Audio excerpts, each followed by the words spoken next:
My husband thanked me for a wedding present I had never given, and the whole room laughed like he had just said something sweet. Preston Langley stood beneath the soft gold lights with a champagne glass in his hand, and pride sitting all over his face. Not humble pride, not fatherly joy. Something sharper, something satisfied. He looked across that reception hall, past the flowers, past the white linen tables, past the guests dressed like money had personally invited them, and fixed his eyes on me. "Thanks for the wedding present, baby." The laughter came warm and easy. I smiled. Not because it was funny, not because I understood. I smiled because some women learn early that dignity has to answer before pain gets its shoes on. My lips moved before my spirit did. My face stayed calm while something small and cold pressed against the back of my ribs. That was the first moment I knew the day had teeth. My name is Laverne Tate, and before I ever became Preston's wife, I was a woman who built her life one disciplined decision at a time. I did not marry into stability. I carried it with me. Property, savings, work, patience, quiet sacrifices nobody clapped for. I knew what it meant to sign papers with my own hand and sleep at night knowing nothing I owned had come from begging. So when Preston said those words, I did not laugh inside. I watched. That reception was beautiful enough to fool anybody. Nerissa Baxter, Preston's daughter, had wanted elegance, and she got it. Tall centerpieces, a live band tucked near the far wall, waiters moving like shadows with silver trays. Her new husband's family looked pleased, polished, and watchful. Everything smelled like fresh flowers, expensive perfume, and somebody trying hard to prove a point. Preston lifted his glass higher, enjoying himself. A woman near my table laughed, then stopped half a second early. Her eyes flicked toward me, then away. That tiny pause landed harder than the laughter. It told me somebody else had heard something strange too, even if they did not know what it was. Preston lowered the microphone, still smiling. I kept my hand folded over my clutch. There are moments when a woman's body understands insult before her mind has evidence. My shoulders stayed relaxed. My breathing stayed even. But behind my smile, I started counting faces. Preston looked pleased. Nerissa did not look surprised. That was what unsettled me. My stepdaughter stood near the head table in her fitted white reception dress, champagne in hand, glowing like the whole room had been built around her. She should have been laughing like everyone else, confused by her father's little joke, maybe touched, maybe embarrassed. She was not. Her smile softened with relief. Relief. That one expression cut through the music. Now, before we go further, tell me what time you're watching this, because some of you already know there is a kind of silence a woman keeps when her heart has started putting pieces together before her mouth is ready to speak. I looked from Nerissa to Preston. He gave me a little wink. A wink. Like we had a private understanding. Like I was supposed to accept whatever he had just placed in front of all those people and protect him with my manners. That was Preston's favorite kind of power, the kind that depended on me being too graceful to embarrass him. So I gave him grace, for the moment. The applause moved on. Glasses lifted. The band eased into something soft. People turned back to their plates and conversations, satisfied they had witnessed a tender family moment. But I knew tenderness. That was not it. Preston came toward me after stepping down from the small platform. He leaned close, kissed my cheek, and whispered, "You good?" His breath smelled like champagne. I looked into his eyes and saw no concern there, only measurement. "I'm fine," I said. His smile widened just enough to tell me he believed me. That was his mistake. Before I could move, Nerissa started across the room. Her face was bright, too bright, and her arms were already opening like she had rehearsed gratitude in a mirror. Guests shifted to let her pass. She came straight toward me, champagne glass trembling slightly in her hand. Then she smiled wide and said, "I just have to thank you properly for everything you did to make this day possible." Narissa's arms were still open when my phone buzzed against my palm. And something in me chose distance before politeness could trap me. I let her hug me, not warmly, not coldly, just enough for the room. "Thank you," she whispered near my ear, her voice sweet and shaky. "You really made this possible?" My hand rested lightly against her back. "Enjoy your evening." She pulled away, smiling, but her eyes searched mine too quickly. That was the second crack. Gratitude does not search a woman's face for damage unless it knows where the wound is supposed to be. I stepped away before Preston could come near me again. Not fast, not dramatic. I moved like a woman looking for quiet, passing between tables, nodding at guests, letting the music cover the sound of my own breathing. By the time I reached the side hallway near the coat room, the reception had become a low hum behind me. That was when the apartment came back to me. Not as a building, as proof. I bought that place before I ever knew Preston Langley existed. My name on the deed, my credit on the loan, my savings in the closing costs. No joint title, no shared equity. No man standing beside me pretending his shadow was support. I remember the first night I slept there with one lamp, one mattress, and a folding chair in the kitchen, because I had spent nearly everything getting those keys. I was tired that night, but I was free. That apartment was not fancy, but every wall knew my discipline. Every payment had come from hours nobody saw. It was the first thing I owned that could not be explained away by luck, charm, or somebody else's last name. Years later, when I married Preston, I kept it in my name. Not because I distrusted him, because some things are not marital property in the heart, even when marriage teaches you to share everything else. He understood that. Or he acted like he did. At first, he admired it. Then he managed it. That happened slowly, the way dangerous things often do. A tenant called while I was at work, and Preston said, "I'll handle it." A repairman needed access, and he said, "Send me the number." A tax form came in, and he said, "Let me organize that folder for you." He was good with paperwork, calm with contractors, pleasant with tenants. The kind of husband people praised because he made himself useful. So I let him. He had copies of documents for convenience. My ID insurance forms, lease agreements, old signature pages. Nothing that felt like surrender at the time, just marriage, just trust dressed up as efficiency. Once, while sorting files at the dining table, he laughed and held up a folder with my name on it. "You know," he said, "I could run your whole life if I wanted to." I laughed then. He kissed my forehead then. At the time, it sounded like intimacy. Standing in that hallway with wedding music slipping under the door, it sounded like preparation. My phone buzzed again. This time, I looked. It was from my tenant, forwarded from a message chain I had never seen before. The subject line was simple enough to look harmless. Transition notice.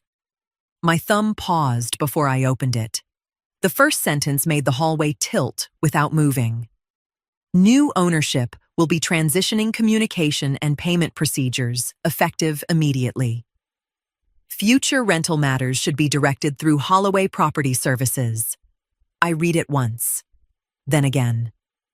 My tenant had added a short note above the forwarded message. "Mrs. Tate, I'm sorry. I thought you knew about this. Are we still sending rent to the same account?" The music behind me swelled. Somebody laughed near the ballroom doors. A waiter passed carrying empty glasses and nodded politely, like I was just another guest checking a message. I stared at the sender name. Holloway Property Services. I had never spoken to them, never signed with them, never hired them, and the apartment they were calling new ownership was mine. I did not run to the bathroom. Running would have told my body it was allowed to panic, and I could not afford that yet. I walked past the coat room, past a young woman touching up her lipstick in a small wall mirror, past two guests whispering about the cake like nothing in the world had shifted under my feet. Inside the restroom, the lights were too bright. I chose the last stall, locked the door, and stood there for a second, with my hand flat against the cool partition. My phone was still open to that message from Holloway Property Services. New ownership, transitioning communication, future rental matters. Words polite enough to hide a crime if a person did not know how to listen. I lowered the toilet lid and sat down. Then I pulled up the county property records. My fingers did not shake at first. That frightened me more than shaking would have. There is a kind of calm that does not come from peace. It comes from the body realizing the fire is already inside the house. I typed in the address. The page loaded slowly. For a moment, all I saw were familiar details. Parcel number, unit number, building description. My apartment sitting there on the screen like a life I still owned. Then I saw the transfer date. 60 days ago. My breath stopped in my throat. I opened the recorded document. The screen brightened against my face, and there it was, my name, attached to a transfer I had never signed. Sale price, $218,000. Not market value, not even close. That number had the smell of urgency on it. Low enough to pull in a cash buyer fast. High enough to fund a wedding where the flowers stood taller than people's faces, and the music never gave silence a chance to speak. I enlarged the document. A digital signature sat under my name, not my hand. Then I saw the notarization. Remote notarization. Another county. A notary whose name meant nothing to me. A date I recognized. Because I had been at work that afternoon, sitting in a staff meeting, wearing a navy dress and listening to a department head talk too long about budget approvals. I had not been in that county. I had not appeared before that notary.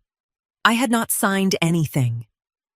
I stared at the page longer this time, not like a victim trying to understand, but like a woman matching pieces she already owned. This was not a simple forgery. This was access. Preston had handled my tenant calls, my maintenance records, my insurance renewals. He had copies of my identification for convenience, old signature pages from legitimate documents, email threads he answered when I was busy, threads that carried my name, my tone, my authority without my voice ever touching them. He didn't need to break into my life. He had already been operating inside it. I scrolled further down the document, slower now. No lender listed. That mattered. No bank underwriting. No third-party verification call. No compliance officer insisting on direct confirmation from the named seller. Just a cash transaction moving through a closing that relied on continuity instead of confirmation. Same email thread. Same signature pattern. Same instructions. Consistent enough to look legitimate if nobody stepped outside the channel to verify it. The kind of deal that closes clean if the wrong person is controlling the right access points. My stomach tightened, but it was not confusion anymore. It was recognition. This had structure, identity copies already in hand, signature samples pulled from prior documents, a communication channel that never broke pattern. A closing attorney willing to rely on that pattern because nothing inside it raised immediate flags. A notary validating documents instead of presence. Not impossible. Just engineered for the wrong purpose. I checked my accounts next. Checking. Savings. The rental account I knew about. Nothing. No deposit. No settlement payment. No explanation large enough to match $218,000. That told me the truth faster than anything else. The money had never been meant to reach me. It had been redirected before it ever had the chance, not misplaced, routed, guided through instructions I never gave, by someone who understood exactly how settlement funds move and where to intercept them without forcing a question. My mouth went dry. Outside the stall, 2 women came in laughing, talking about how beautiful Narissa looked. One of them said, "Her father really went all out."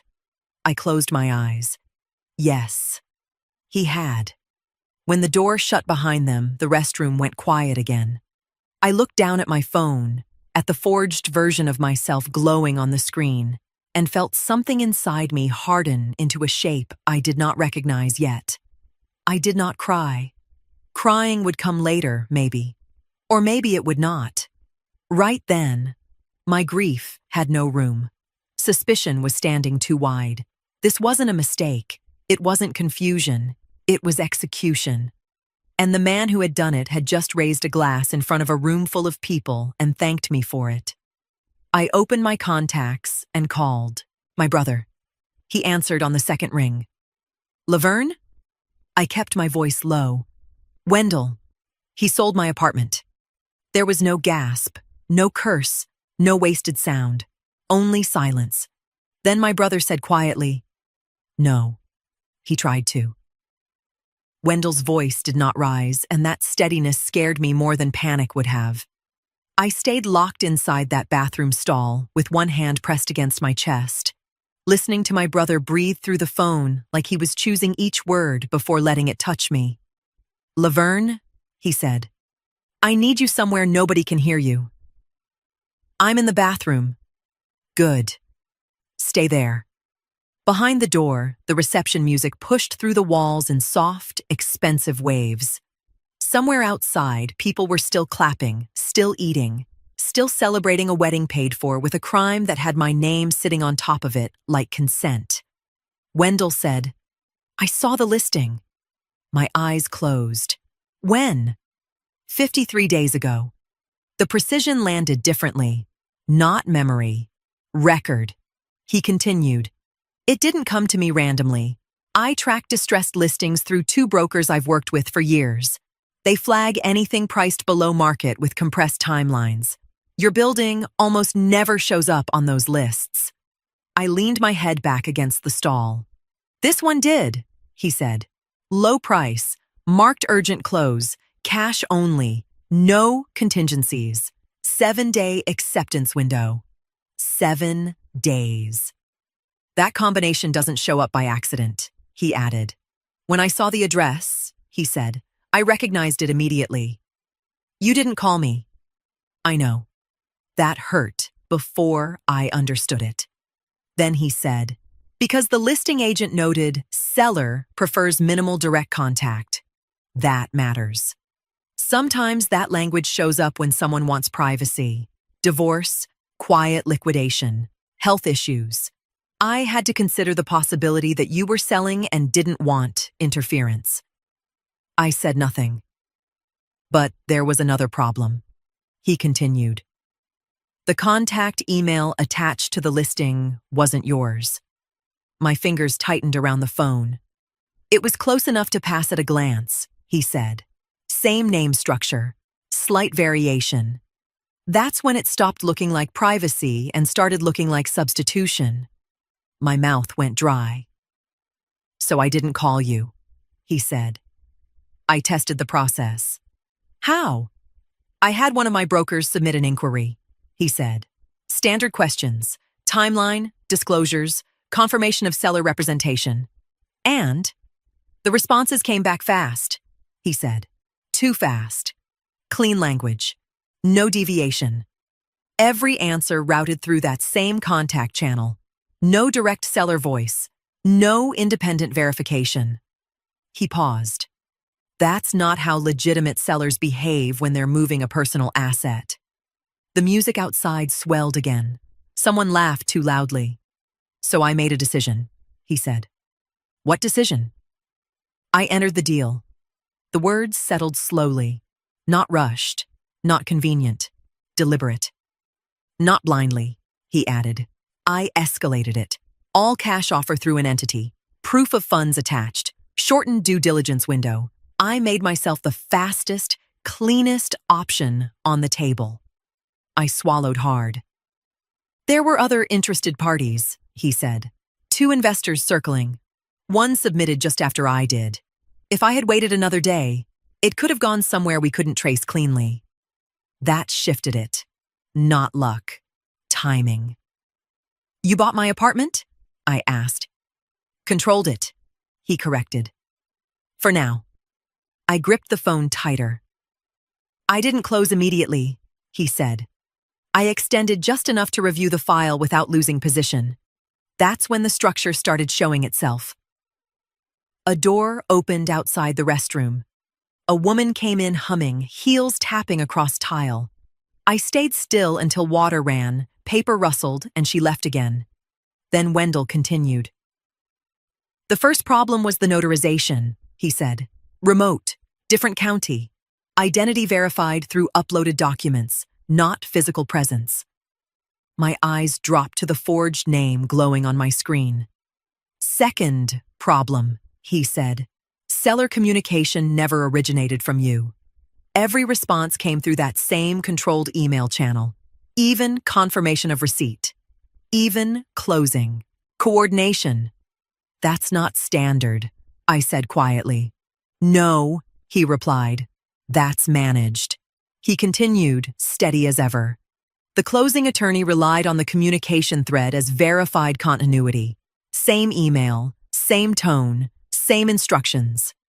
That's enough for some offices when there's no lender forcing independent confirmation. My stomach tightened.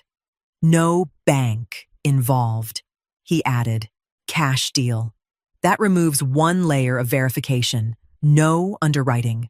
No direct borrower contact. Less friction. So you suspected? I asked. I suspected control, he said. At first. A pause. Then I saw the pattern. That word settled. Pattern. The signature matched previous documents on file just enough to pass automated comparison, he said. But when I requested older originals through a parallel channel, the differences started to show. I closed my eyes. I suspected fraud, he said quietly. I just didn't know whose fraud. That sentence stayed in the air. Because now we both knew. Not a stranger. Not a mistake. Not a faceless scam. My husband had not broken into my life. He had operated inside it.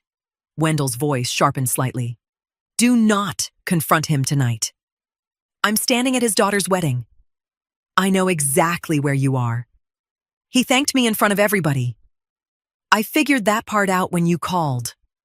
A small pause. Then his voice changed. Not louder, harder. Listen to me, he said. You are going back in there. You are not giving him a warning. You are not giving Narissa time to adjust her story. You are going to smile. Keep your composure and leave clean. I looked at my reflection in the small metal latch. My face looked calm enough to insult me. What do you already have? I asked. The recorded deed, he said. Full closing packet. Disbursement instructions. Communication logs. Broker notes. Enough to establish the structure. Not enough to finish it, I said. Not yet. Then we finish it. A pause. That's my sister, he said. I ended the call and sat there 1 second longer, letting the old version of the evening finish dying. When I stepped out, I washed my hands slowly, dried them, adjusted the edge of my dress, and walked back toward the music. Preston was near our table, laughing with a glass in his hand, moving through the room like nothing in the world had shifted. When I sat beside him, he reached over and squeezed my hand like a husband pleased with the world. I squeezed back and smiled. 48 hours. Preston did not fall apart. That was the first thing I understood when we got home. By the time we stepped inside, the house looked exactly the same. Same furniture, Same lighting. Same quiet hum of the refrigerator sitting in the kitchen like nothing in the world had shifted. But something had. Not in the walls. In the way I was watching them. He loosened his tie in the hallway, dropped his keys into the dish by the door, and looked back at me with an easy smile that held half a second longer than it needed to. That went well, didn't it? I nodded once. It was beautiful. He studied my face. Not long, not obvious. Just enough to confirm something for himself. Then he accepted the answer. That was all he needed from me. Surface agreement. No depth. He moved through the house like a man stepping out of a performance he believed had landed correctly.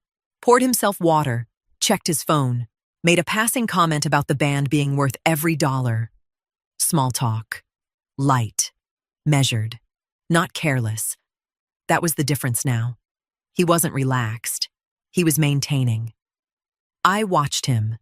The way you watch something you've just realized has been performing normal long before you understood what normal was supposed to look like. He set his glass down, glanced at me again, and said, "You good?"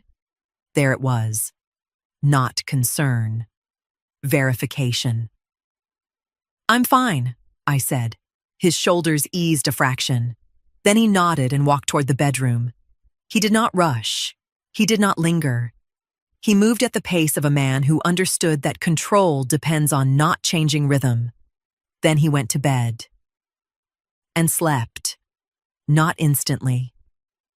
I listened.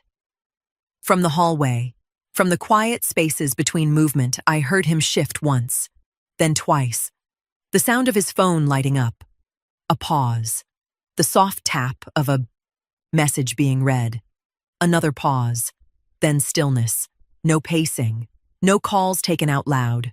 No restless movement through the house. Just containment. That told me more than panic would have. A man afraid of exposure looks for exits. A man managing exposure watches reactions. Preston wasn't trying to escape anything. He was measuring me. And when he decided I wasn't reacting, he rested. That difference mattered. I did not follow him to bed.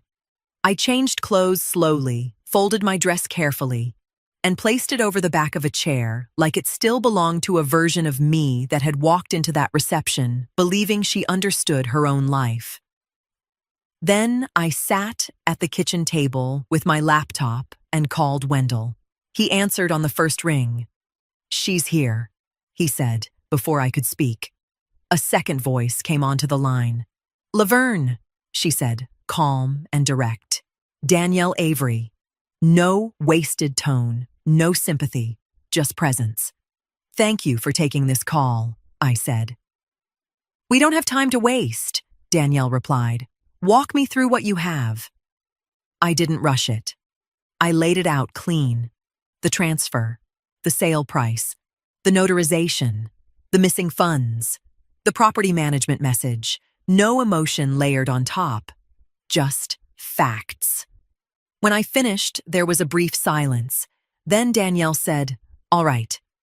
We're not going to chase everything at once. We're going to map it." That word settled something in me. Map. Not react. Not guess. Map. Wendell said, "I've pulled the closing file and initial disbursement record." "Good," Danielle said. "Let's start with the money. Where was it supposed to go, and where did it actually go?" We worked backward. Not fast. Correctly. The settlement proceeds never touched any account tied to my verified financial profile. That mattered. That meant the diversion didn't happen after the fact. It happened inside the transaction. Danielle spoke carefully, not rushing the explanation. "In a fast cash closing," she said, "the settlement agent relies heavily on written instructions and established communication channels. If someone controls those channels, and no lender is involved requiring independent confirmation, they can influence where funds are directed without triggering immediate flags." Preston. I didn't say his name. We followed what we could see. Fragments at first, vendor payments tied to the wedding, florist deposits, venue installments, catering balances, not all from one source, not all at once, layered, staggered, timed, designed to pass as ordinary movement unless someone laid everything side by side. He didn't just pay for a wedding, Wendell said quietly. He spread the exposure. Danielle made a note. That's not impulse, she said. That's planning. We kept going, tracing partial transfers, matching dates, looking for patterns instead of moments. And then something surfaced that didn't belong to the wedding timeline at all. An account. Older, not new, not hidden. That was the problem. It was ordinary. The activity moved in intervals. Months would pass with nothing. Then small adjustments would appear, amounts too minor to trigger alerts, changes too subtle to demand immediate attention. I leaned back slowly. "What is that?" I asked. Danielle didn't answer immediately. I could hear her typing, pulling history, aligning timelines. Then she said, "This account has been interacting with your rental flow for approximately 3 years." 3 years. Wendell exhaled once. Low. "How?" I asked. "Incremental diversion," Danielle said. "Maintenance charges slightly inflated. Vendor invoices that don't fully reconcile. Partial rent allocations redirected before full deposit. Each instance explainable on its own. Together, consistent. Not a single act. A method." I stared at the numbers on my screen. All the nights I believed things were handled. All the times I accepted I took care of it as a complete answer. This didn't begin with the wedding. This learned, adjusted, refined itself inside my life without ever needing to announce what it was. My voice came out quieter than I expected. "You didn't start with the wedding." No one answered me. They didn't need to. I looked toward the hallway where Preston was sleeping, his breathing steady, controlled, measured even in rest. And for the first time since the reception, something inside me stopped trying to understand him and started placing him. "You practiced on me first," I said. By 7:30 that morning, I was sitting across from Danielle Avery in an office that smelled like coffee, paper, and people who did not waste time pretending wrong was complicated. Wendell sat beside me, quiet enough to make the room feel heavier. He hadn't slept. I could see it in the corners of his eyes, but his posture stayed straight, one hand resting on the folder he had brought like he was prepared to hold the whole building down if it tried to move against me. Danielle did not start with comfort. I appreciated that. She spread the documents across her desk in clean sections. Closing packet, recorded deed, notary record, settlement instructions, disbursement summary, account activity, vendor payment trail. Everything separated, everything legible, nothing hidden behind emotion. She did not react to the signature. She studied it. The way a professional studies something that matters more for what it proves than how it looks. Then she said, "This is serious. Not loud. Not dramatic. Serious." That word landed harder than anger. I folded my hands in my lap. "Can it be undone?" Danielle met my eyes. "Parts of it can be challenged. Parts of it can be reversed. But nothing about this moves instantly." A small pause. "Today is not about undoing. Today is about position." Wendell nodded once. Danielle picked up a pen and tapped the edge of the file. "First," she said, "we file a civil fraud claim. That establishes the allegation formally and puts your position into the record." I listened without blinking. "Second, we file a lice pendens tied to the property. That doesn't reverse the transfer, but it attaches a public notice to the title. Anyone searching that property will see there's an active legal dispute."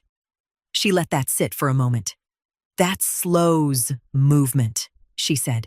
"It limits who's willing to touch it." I felt something settle in my chest. Slow movement, controlled pressure.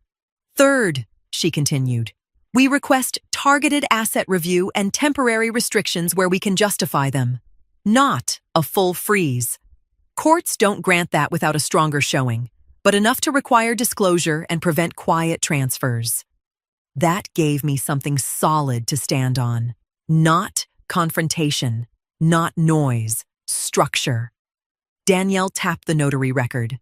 This piece moves separately. Remote notarization, cross-county execution, no direct identity confirmation with you. That goes to the Notary Commission and into the fraud complaint as supporting irregularity. I wasn't in that county, I said. I know, she replied. We'll document your location, your work records, anything that places you elsewhere at the time of execution. The calm way she said it tightened something in my throat. Not because she felt sorry for me, because she believed documentation more than performance. And I had spent years married to a man who performed innocence like it was a second language. She slid another page toward me. This is a financial fraud report. It initiates review. It does not trigger immediate enforcement action. I understand. Good, she said. Because people expect consequences to move at the speed of emotion. They don't. They move at the speed of proof. A small pause. But once they start, she added, they don't stop cleanly. Wendell spoke for the first time. And if he tries to move money now? Danielle didn't hesitate. Then he narrows his options, she said. Any movement under pressure becomes part of the record. Timing matters. Sequence matters. We don't stop him by warning him. We let him show us how he moves. I looked at her. She leaned back slightly. We're not trying to force behavior, she said. We're documenting it. Every transfer, every call, every adjustment becomes part of a pattern we can present. There it was. The lesson. Paper does not rush. It accumulates. And when it does, it leaves very little room for interpretation. By the time I left Danielle's office, the morning sun had turned hard and white against the windshield. Wendell walked me to my car without speaking. At the door, he rested his hand on my shoulder once. You sure you can go back in that house? He asked. No, I said, but I can go back correctly. He didn't argue. When I reached home, Preston was in the kitchen, scrolling through his phone in a t-shirt, looking like a man whose life had not yet introduced him to consequence. Morning, he said. You were up early? Couldn't sleep. I moved to the stove, cracked eggs into a bowl, and kept my voice even. He came up behind me and kissed the side of my head like nothing in the world had changed. I turned, kissed his cheek, and set his plate in front of him. He smiled. I smiled back. The first filing hadn't even been submitted yet. And already, the structure was closing in. The call came while Preston was upstairs getting dressed, and the name on my screen belonged to a woman who had smiled at me all through the reception like she was measuring thread. I let it ring twice before I answered. Mrs. Tate, she said, her voice smooth enough to pass for warmth. This is Elaine Whitmore. I hope I'm not calling at a bad time. No, I said, stepping away from the kitchen counter. Not at all. There was a pause, not empty. Careful. I wanted to thank you again for yesterday, she said. The wedding was lovely. It was. Very generous. That word came wrapped in silk, but I heard the pin inside it. I walked toward the back sitting room and lowered my voice. I'm glad everyone enjoyed it. Elaine did not rush. Women like her did not need to.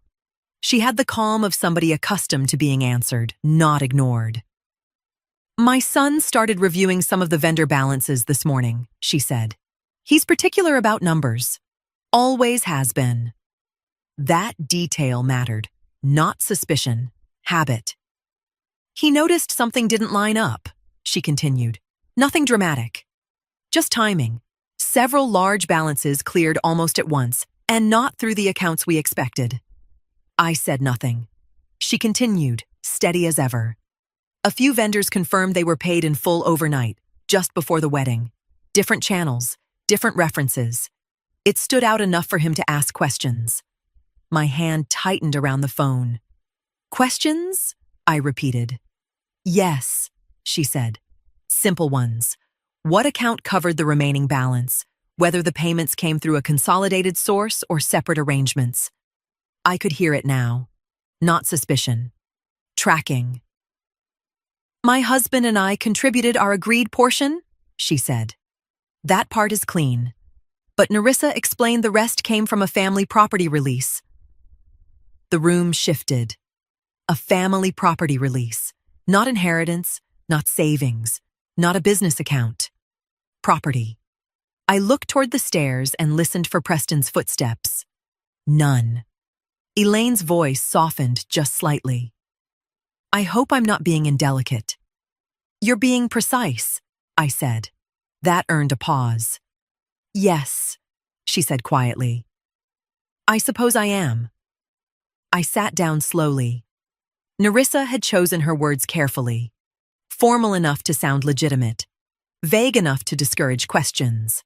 The kind of phrase that sits comfortably in polite conversation because nobody wants to be the one to pull it apart in public. A family property release. Something handled privately. Respectfully. Quietly. Except there was no family fund. No release. There was my apartment, my signature, and a lie dressed well enough to pass for tradition. Elaine continued. My son asked her which property. She became emotional. Said it was not his concern because the matter came through her father's side. Of course she did. When truth has no safe place to stand, it reaches for offense. She said that? I asked. She did. I closed my eyes for 1 second. At the reception, Narissa had hugged me like gratitude had made her soft. Now I understood the tremor in her champagne hand. It had not been joy. It had been pressure, not surprise, not innocence. Pressure. The kind a person carries when they've accepted an answer they didn't fully believe, but chose not to challenge. Walking around in a white dress. Elaine lowered her voice further. Mrs. Tate, I am not asking you to disclose private marital matters, but I do need to understand whether my son has been attached to something that may later follow him. There it was. Not concern for me, not yet. Concern for liability, for reputation. Still, useful concern is useful. I understand, I said. Can you confirm whether the funds were legitimate? A sound moved upstairs, a drawer opening. Preston humming faintly, like a man whose morning had not been interrupted yet. I stood. I can confirm, I said carefully, that I did not authorize any property release connected to that wedding. Elaine went silent, not confused, calculating. That silence told me she understood enough. When she spoke again, the softness was gone. Thank you for answering plainly. I answered what I could. I understand. No promises, no dramatics. Just two women standing on opposite sides of the same lie, both recognizing its shape. After we ended the call, I remained in the sitting room with the phone still in my hand. The house felt unchanged, but it wasn't. Narissa had not created the fraud. That much was clear. But she had been given a version of the truth that didn't hold under pressure, and she chose to stand inside it anyway. She had not asked for documents, had not confirmed timing, had not questioned the urgency. She accepted the explanation because it allowed the wedding to remain untouched. And once she accepted it, she protected it, repeated it, defended it. That was enough. She hadn't asked where the money came from, because somewhere inside her, she already knew. It wasn't a question that would survive the answer. Preston did not come home angry. That was how I knew the pressure had reached him. Anger is loud. It fills a room and gives itself away. It demands, accuses, tries to regain control through volume. Preston came home careful. His keys landed softer in the dish. His greeting came half a second late. His eyes passed over me once, quick, measuring, before settling into something that looked like ease if you didn't know what you were looking for. "Hey," he said. "Long day?" I was standing at the counter rinsing lettuce. "Regular day," I said. He nodded like that answered more than it did. Something had touched him. Not enough to panic, enough to adjust. I saw the shape of it in pieces. His phone stayed face down on the table, but it didn't stay still. Notifications came in small bursts. Once, when he turned to rinse his glass, I caught a preview. Vendor name, a question about a remaining balance. The kind of message that sounds harmless until you know where the money came from. Later, he stepped into the hallway and took a call in a voice that stayed low even when it didn't need to. I heard fragments. "Access. Not going through. Try again later." Then silence. Just before dinner, he checked one of his banking apps. Not casually, intentionally, twice. His brow tightened for a second before he smoothed it away like it had never been there. Small things. But small things are where control starts to slip. I set dinner on the table like nothing had shifted. Baked chicken, rice, greens. A meal steady enough to make everything underneath it feel louder. Preston sat across from me, cut into his food, but didn't eat. "You know," he said, casual in a way that took effort, "we should probably sit down soon and review everything. Assets, accounts. Just make sure things are structured properly." I lifted my eyes. "Assets?" "Just planning." He gave a light shrug. "At our age, you don't want things scattered. It's cleaner to consolidate. Maybe move certain properties into a trust. Limit exposure. Keep things protected." Protected. That word in his mouth almost made me laugh. Instead, I nodded. "That sounds smart," I said. His shoulders lowered a fraction. Then I added, "I'll have my attorney review it." The room didn't move, but Preston did. Just enough to matter. His fork paused midair. His eyes lifted, then settled too carefully back onto me.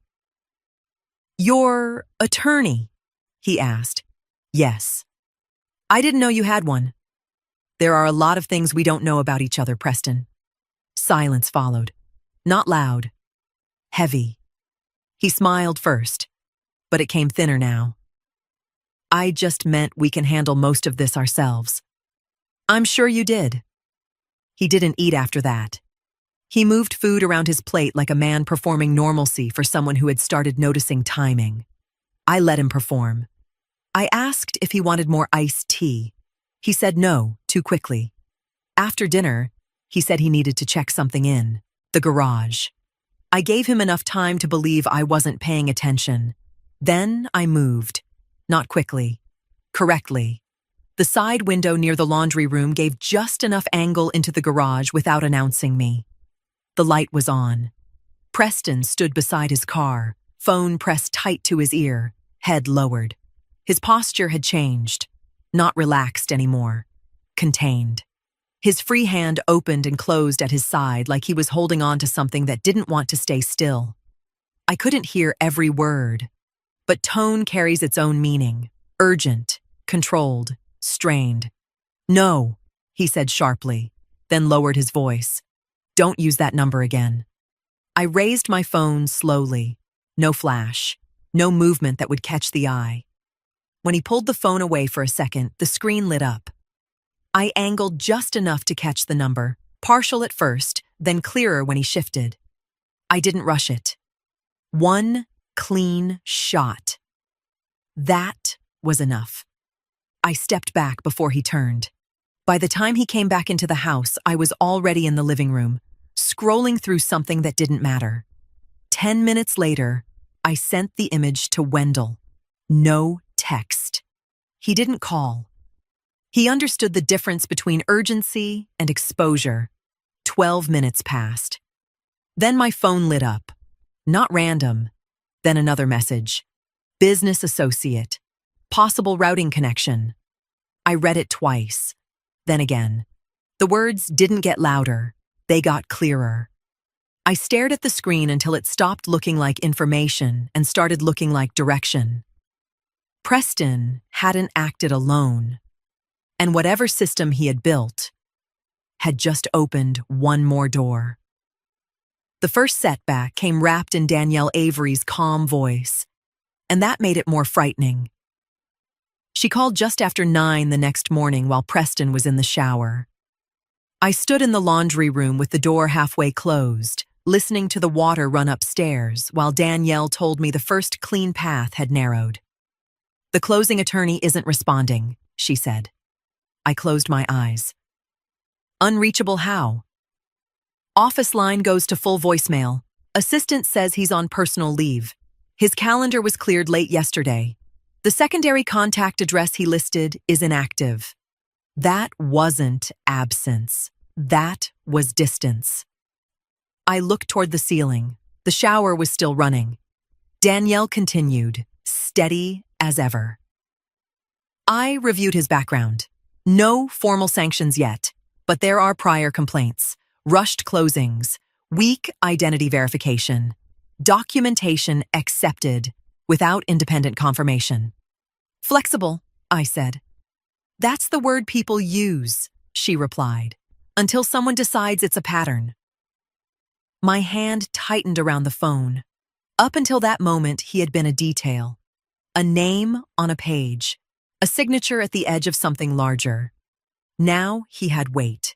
A man who had built a habit of not asking too many questions and knew when to step back when the wrong file started asking them for him. Does that hurt us? I asked. It limits one avenue, Danielle said. It doesn't weaken the case. It just means we rely less on his explanation and more on the record. I let that settle. Because records don't disappear just because people do.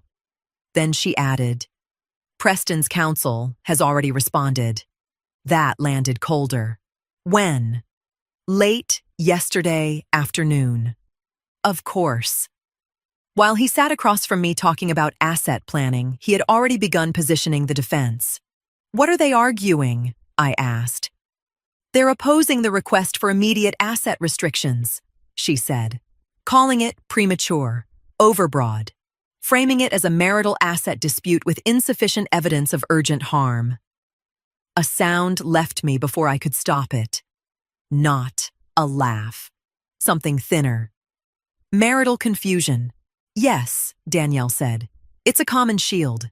It gives them room to slow things down and reframe intent. I heard the shower cut off upstairs. Time tightened. What happens next? I asked.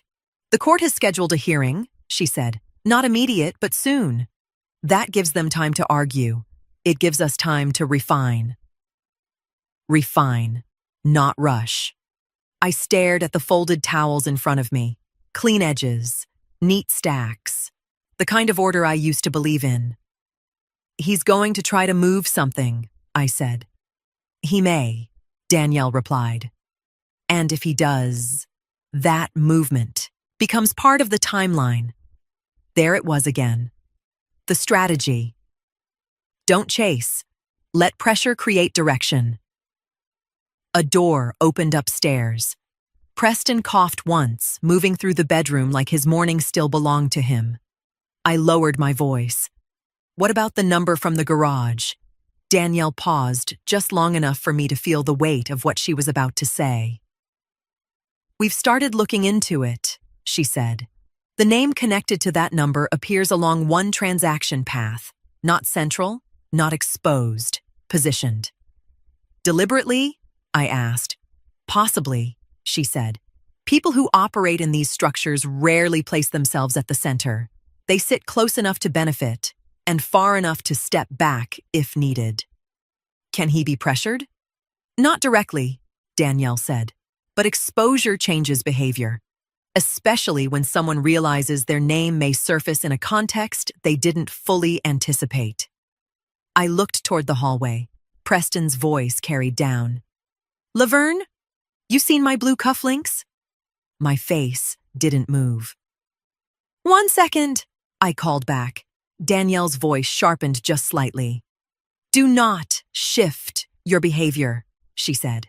Let him believe the hearing is the first point of contact. It isn't? I asked.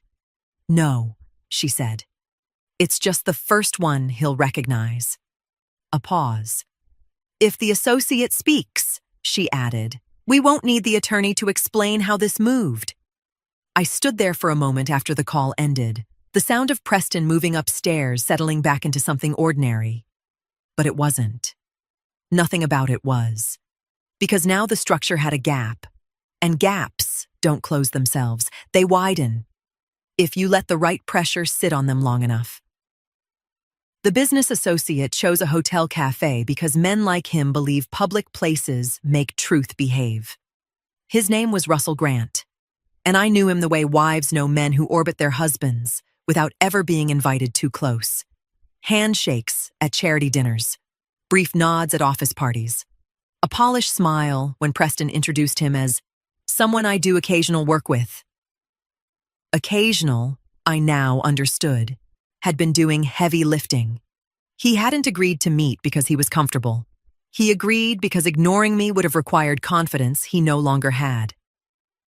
He arrived 7 minutes late, not late enough to insult me.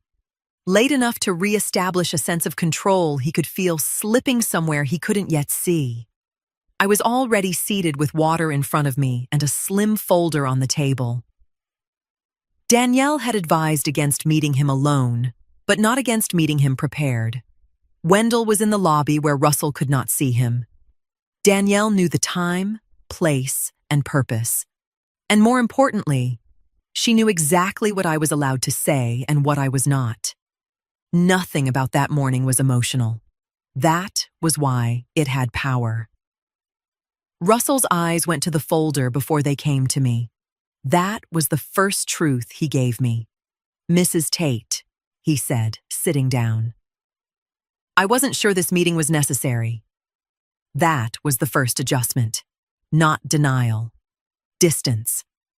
I appreciate you coming, I said. He adjusted his cuff. Preston mentioned there's been some confusion. I almost smiled. Did he? He said you're concerned about how certain payments were handled. That it's a family matter. There is no family matter, I said. There is a disputed property transfer, redirected settlement instructions, and vendor payments that moved through channels connected to your firm. His eyes shifted once toward the folder. Only once, but enough. He leaned back slightly. That sounds like something your attorney would handle. She is, I said. That's why you're here. The server approached. Russell ordered coffee. I ordered nothing. When the server stepped away, I opened the folder and slid one page across the table. Russell didn't reach for it. That told me more than if he had. His company's name sat inside a routing sequence, not prominent, not careless, but present. A pass-through entry tied to a disbursement cluster that matched vendor payments from the wedding. The formatting was clean.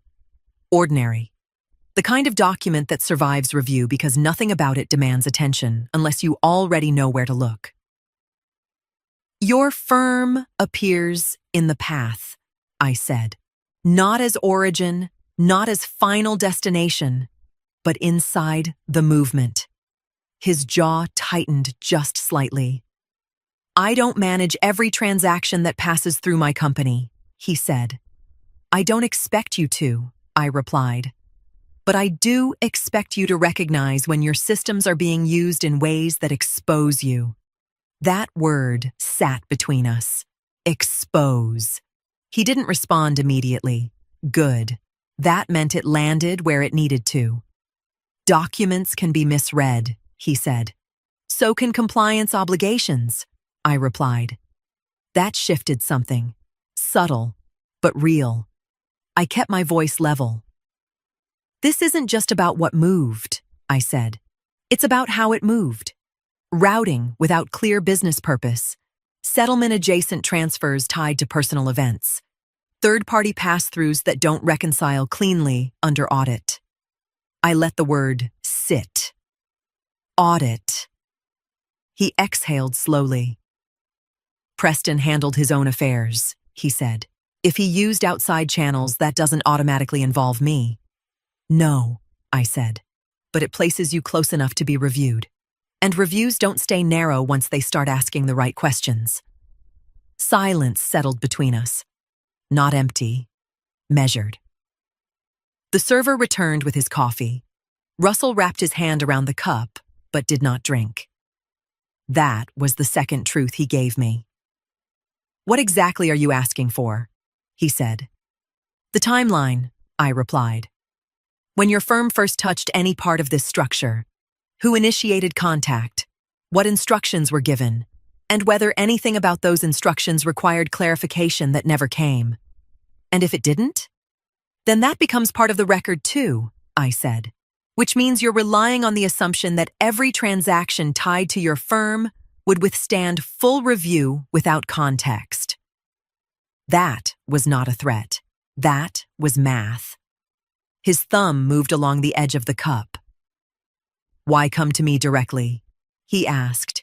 Because right now, I said, you have the opportunity to define your position before it gets defined in filings, bank reports, and third-party disclosures. That was the truth. And he knew it. His eyes dropped briefly to the paper on the table, still untouched. You're assuming a lot, he said. I'm confirming what I can, I replied, and leaving space for you to separate yourself from anything you didn't intend to be part of. That was when it shifted. Not fear, alignment, because men like Russell do not respond to accusation. They respond to risk. You've spoken to an attorney, he said. Yes. And she sent you here? No, I said. She prepared me to understand exposure. That word stayed. Exposure, not guilt, not blame. Exposure. He sat back, studying me differently now, not as a wife, not as someone reacting to betrayal, as someone who had already stepped into process. Who else has this? He asked. I didn't answer that directly. Enough people, I said, that timing matters. Another silence. Longer this time, more expensive. He finally looked down at the document. Still didn't touch it. But he read it. That was enough. If I choose not to engage, he asked, then the process continues without you, I said. And whatever appears in your records will be interpreted without your explanation. He held that for a moment, then asked the question that told me everything had landed exactly where it needed to. What does cooperation protect me from? He said. There it was. Not innocence. Positioning. I didn't answer directly. Your attorney can walk you through that, I said.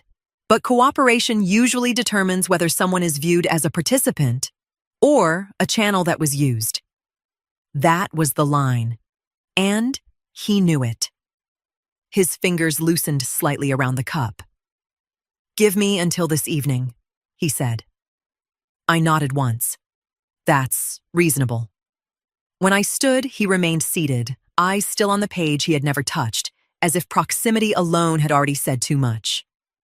I left first. That mattered. That night, Danielle called me. Her voice was calm, but there was a new weight inside it. He reached out, she said. I closed my eyes. What did he say? Danielle paused once, then answered. He asked what cooperation would protect him from.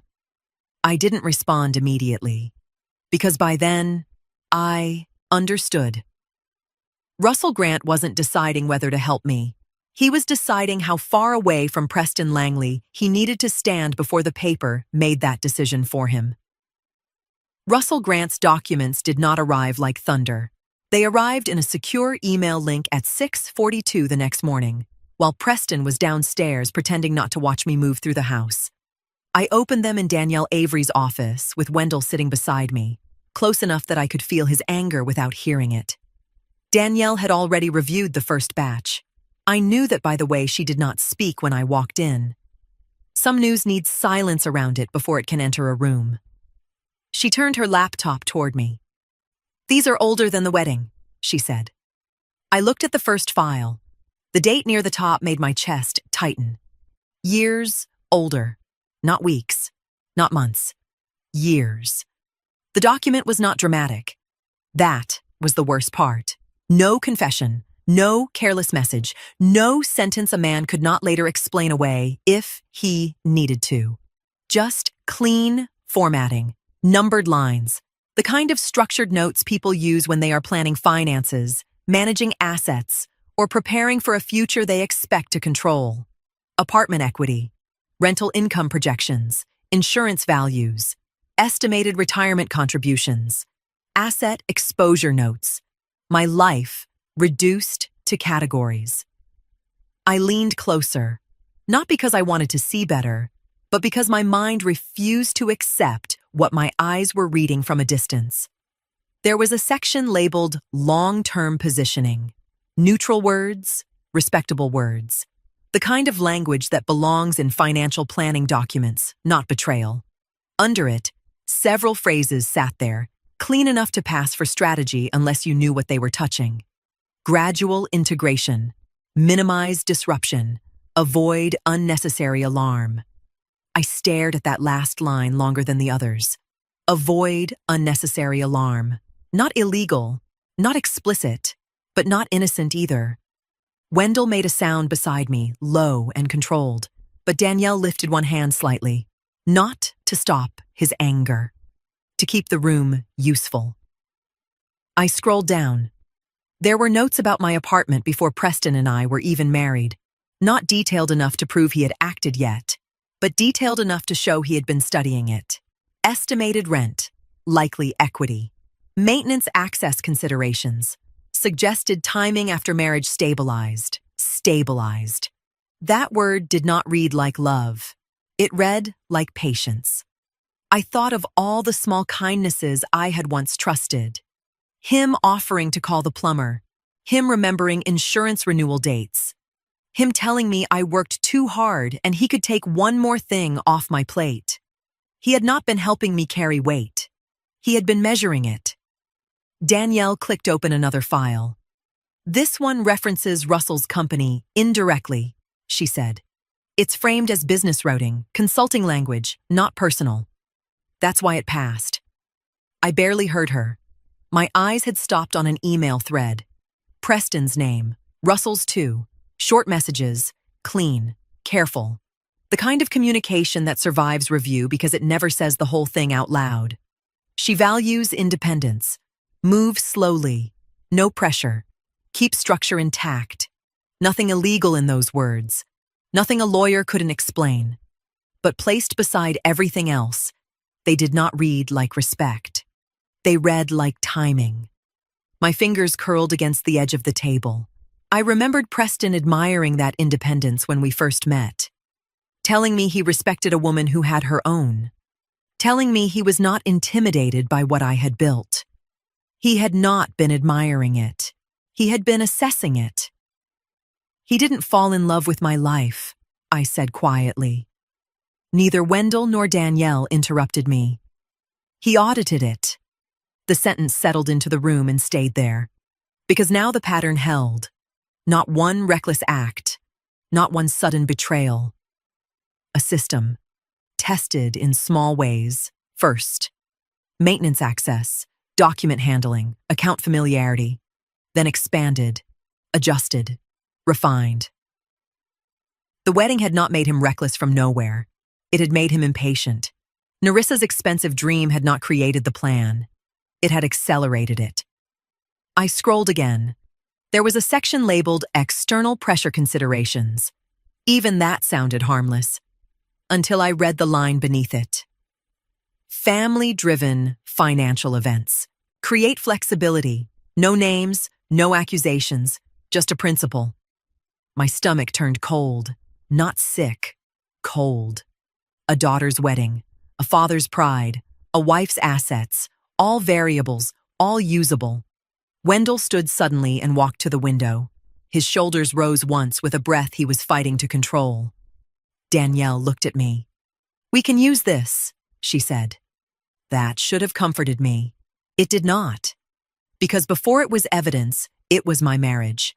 Before it was strategy, it was mornings, dinners, shared rooms, prayers over bills, hands on my back in crowded places. It was years of being studied by the man I slept beside. I sat back slowly. The grief did not come as tears. It came as distance, a quiet, clean separation between the woman who had loved Preston Langley and the woman sitting in that office with his patterns laid out in front of her. Not a confession. Worse than that, a method. I picked up the printed copy Danielle had placed beside me, folded it once, then again. I put it in my bag. My voice sounded calm when I finally spoke. "I didn't marry a man," I said. "I married a system." The house did not know I was leaving. That thought came to me while Preston stood upstairs on a business call, speaking in the careful voice of a man trying to sound in control for somebody who already knew he was not.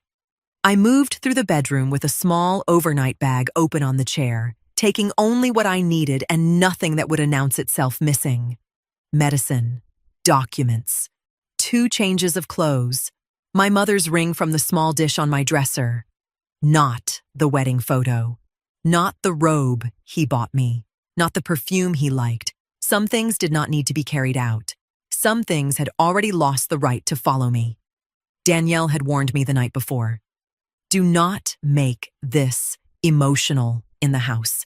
Leave clean. Leave quiet. Let the filings speak before he does. So I did. But clean did not mean easy. By then, the paper trail was tightening, but nothing had moved without resistance. One filing had been held for additional verification because the clerk wanted clearer supporting documentation on the forged transfer. A bank requested written authorization before releasing account activity connected to the suspicious routing. One wedding vendor refused to provide payment records without formal demand, suddenly shy about records they had happily accepted money through. Every small delay felt like Preston reaching from another room. But delay was not defeat. The tenant had signed a statement confirming the management change, the redirected communication, and the confusion over rent instructions. Russell Grant had begun cooperating through his attorney, not because he had grown a conscience overnight, but because exposure had taught him math. His name was safer beside the truth than under Preston's lie. Wendell sent me one message before noon.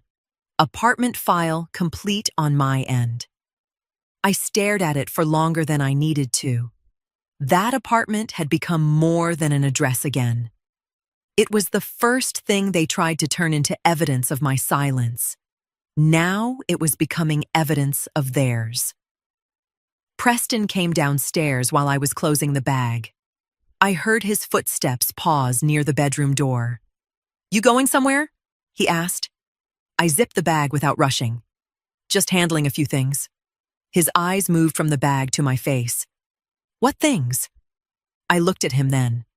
Not long, not hard, just enough. Things I should have handled sooner. His mouth tightened, but he did not challenge me.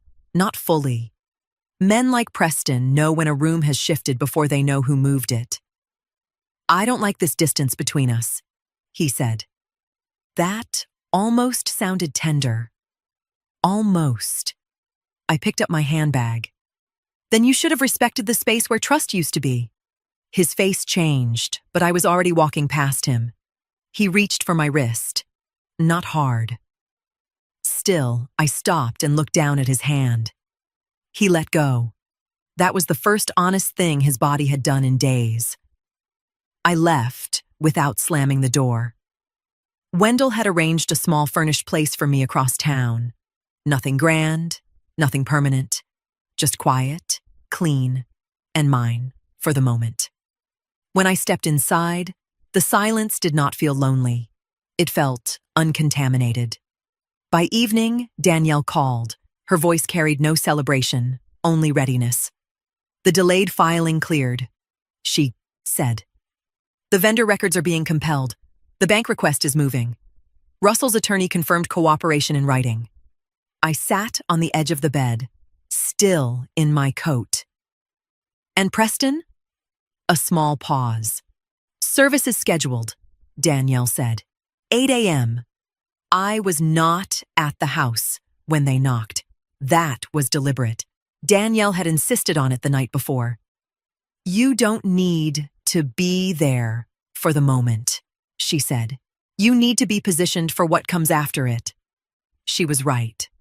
Presence would have given Preston something to perform against. Absence kept the morning clean. I sat in Danielle's office with my hands folded in my lap, phone turned face up on the table between us.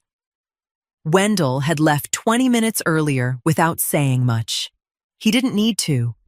Everything that mattered had already been said in the way he buttoned his jacket and checked the file one last time.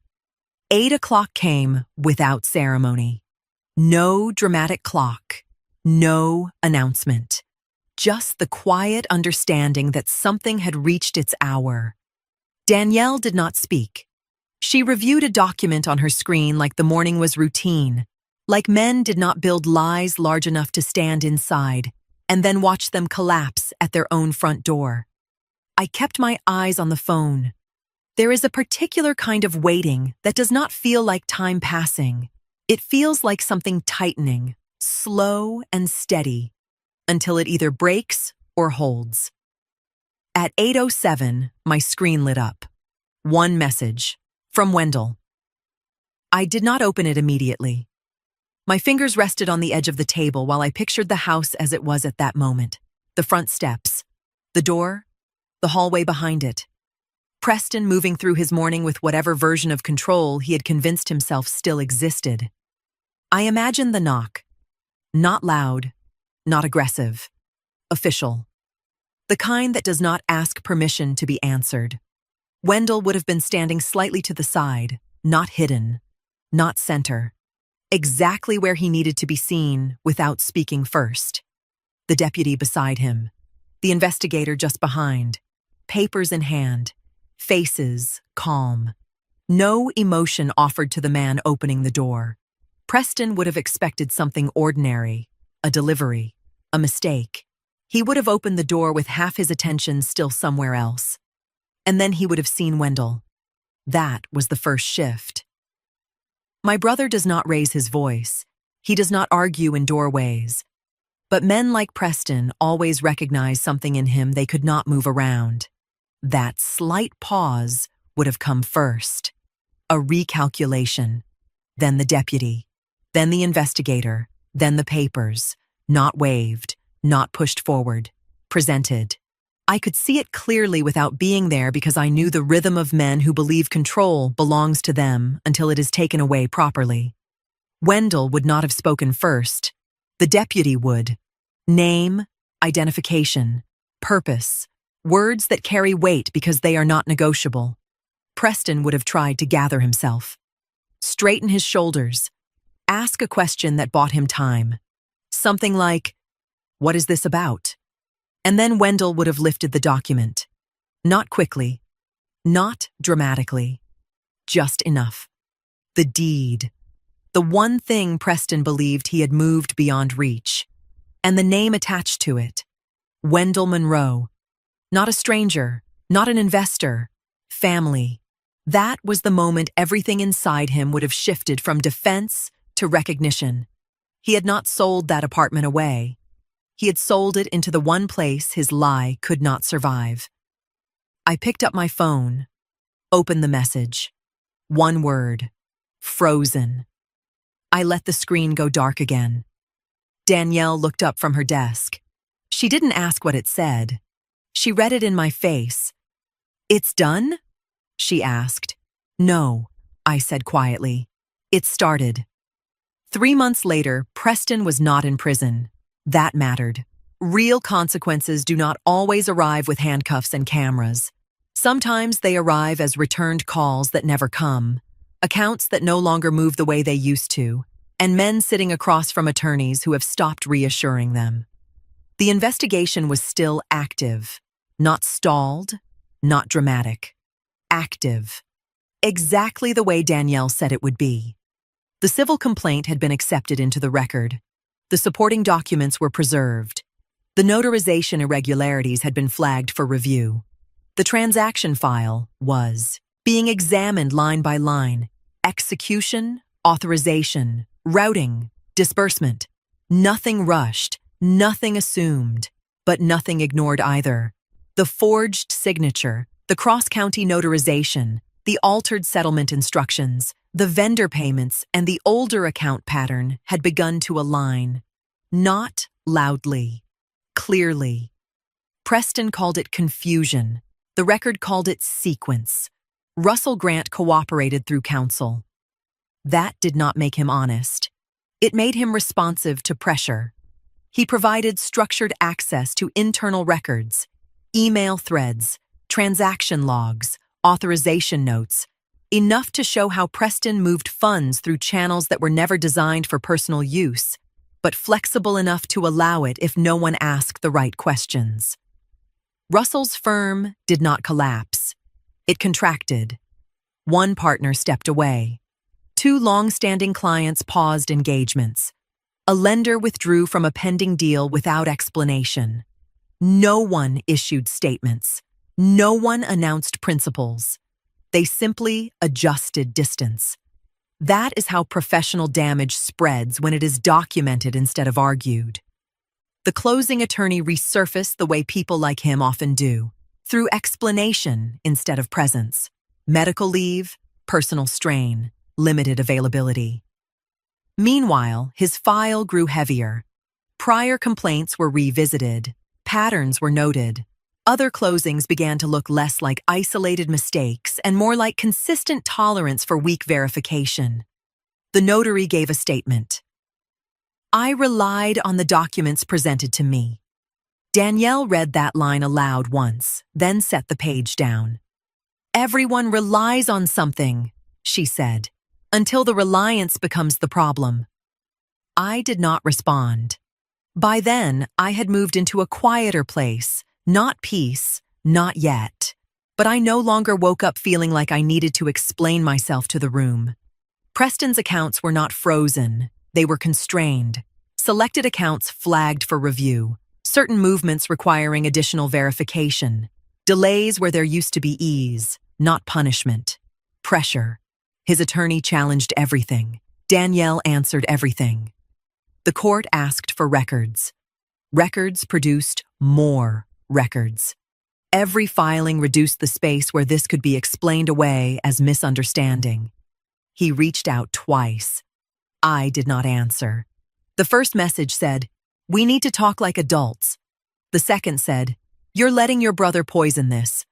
I forwarded the second to Danielle, not because it mattered emotionally, because it belonged in the file. Nerissa's life did not move untouched. Her husband's family requested documentation of the wedding expenditures, not loudly, not publicly, but directly enough to matter. Elaine Whitmore remained courteous in tone and exact in expectation. Politeness held the conversation. Paper carried the weight. Vendors produced records, dates aligned, payment paths clarified. The phrase, family property release, did not survive contact with detail. I heard the marriage was under strain. I did not celebrate it. But I did not grieve it for her either.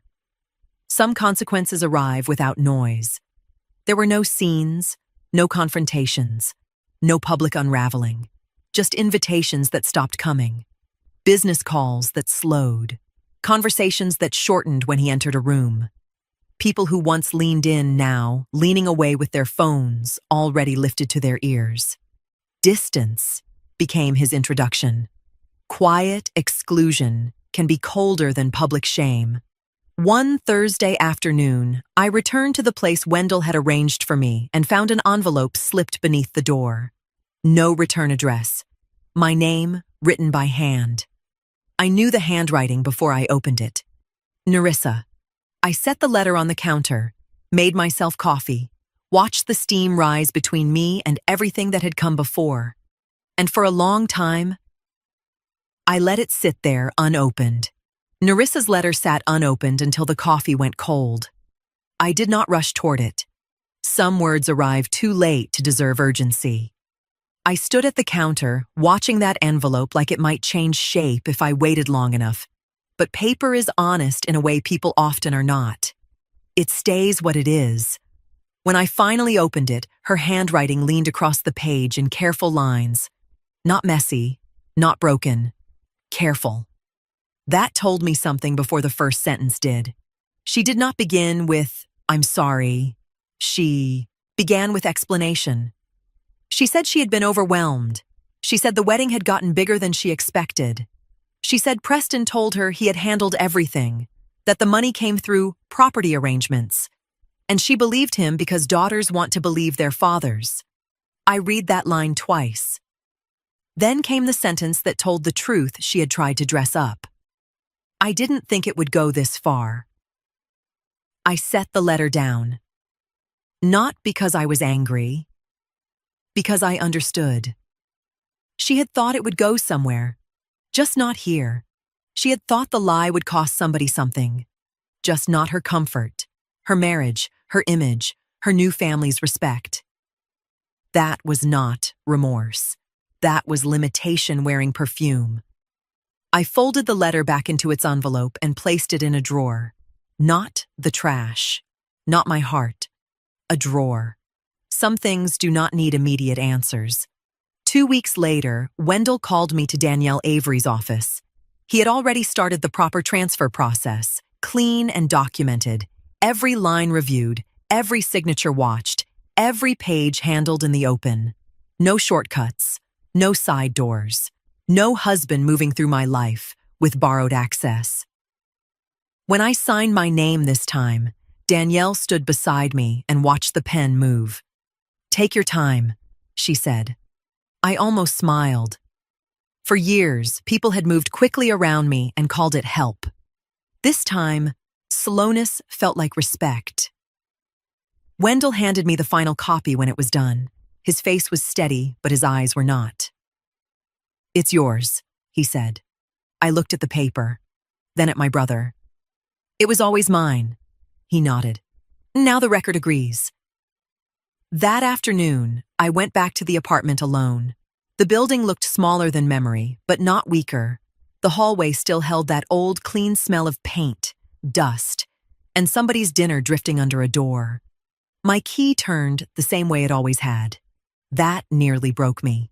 Not because of sadness, because the sound was familiar. Inside, the rooms were empty. No furniture, no tenant, no rented life passing through. Just walls, light, floor, window. I walked slowly, letting my hand trail along the edge of the doorframe near the living room. There was a small mark there, barely visible, from the day I moved in with a borrowed dolly and too much pride to ask for extra help. I touched it, and I remembered the younger woman who had stood in that same room with nothing but keys, fear, and a stubborn belief that she could build something nobody could take from her. She had been right. They had borrowed my trust, forged my name, routed my money, studied my life, but they had not taken me. I locked the apartment behind me and kept the key in my hand. He thanked me for a wedding present because he thought silence meant surrender. 48 hours later, he learned I had not been quiet because I was weak. I had been quiet because paper speaks better than pain.